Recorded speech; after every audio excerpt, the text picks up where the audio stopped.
Hello everyone. Exercise 8.2 of class 9th, chapter 8 quadrilateral, question number 6. Show that the line segments joining the midpoint of the opposite side of a quadrilateral bisect each other. Here we have a quadrilateral ABCD where P, Q, R, S are the midpoints of AB, BC, CD and AD respectively, and after joining we get this figure inside this quadrilateral PQRS. Firstly we will prove that PQRS is a parallelogram. So have a look on the answer. Solution: the given we have written here. Then in triangle ACD you can take any of these triangle, like you can take here ABC, you can take here ADB or BDC. You have to prove the same thing as we have done in triangle ACD. In ACD, R is the midpoint of CD and S is the midpoint of AD.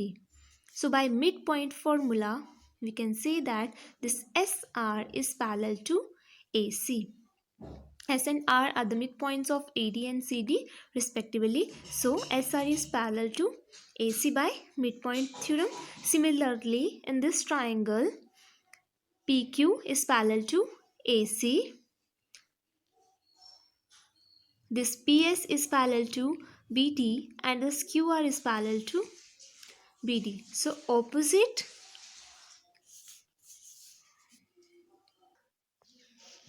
as the opposite sides are parallel, so PQRS is a parallelogram. And as PR and QS, which we have joined here, PR and SQ or QS are the diagonals of the parallelogram PQRS, so they will bisect each other. And the result is here. Question number 7. ABC is a triangle right angled at C. This ABC is a triangle which is right angled at C, that is angle ACB is equal to 90 degree. A line through the midpoint M of hypotenuse AB. M is the midpoint of this AB and parallel to BC intersect AC at D. This is parallel to this BC intersect AC at D. Intersecting this AC at point D, have to show that in first part D is the midpoint of AC. This D is the midpoint of AC. Then MD is perpendicular to AC. MD is perpendicular to AC. CM is equal to MA. CM is equal to MA is equal to half of AB. These are the half of this AB. Have a look on the solution. First part, in triangle ACB,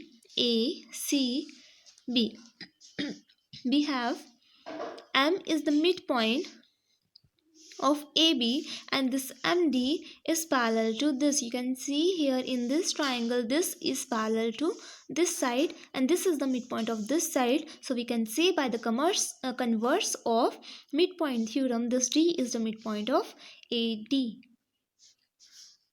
D is the midpoint of this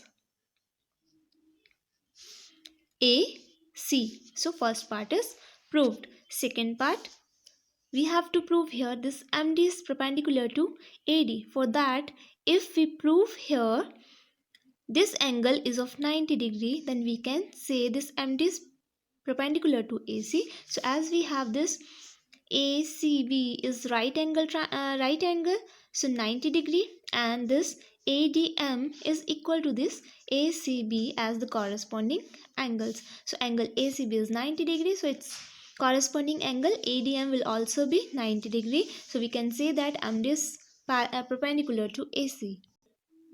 For proving third part, we will take this triangle and this triangle and use the concept of congruent.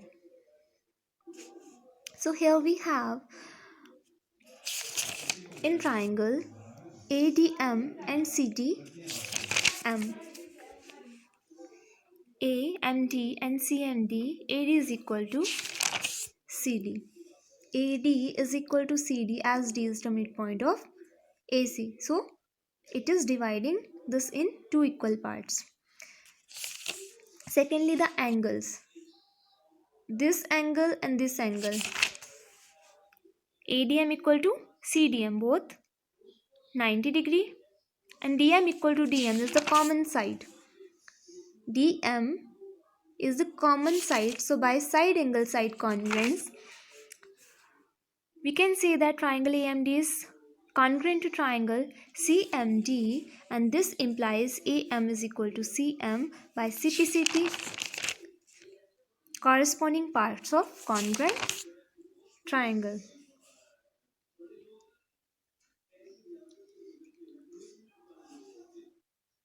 This is equal to MA, and as M is the midpoint of AB, so that means MA is equal to half of AB, and that implies CM is also equal to half of AB. So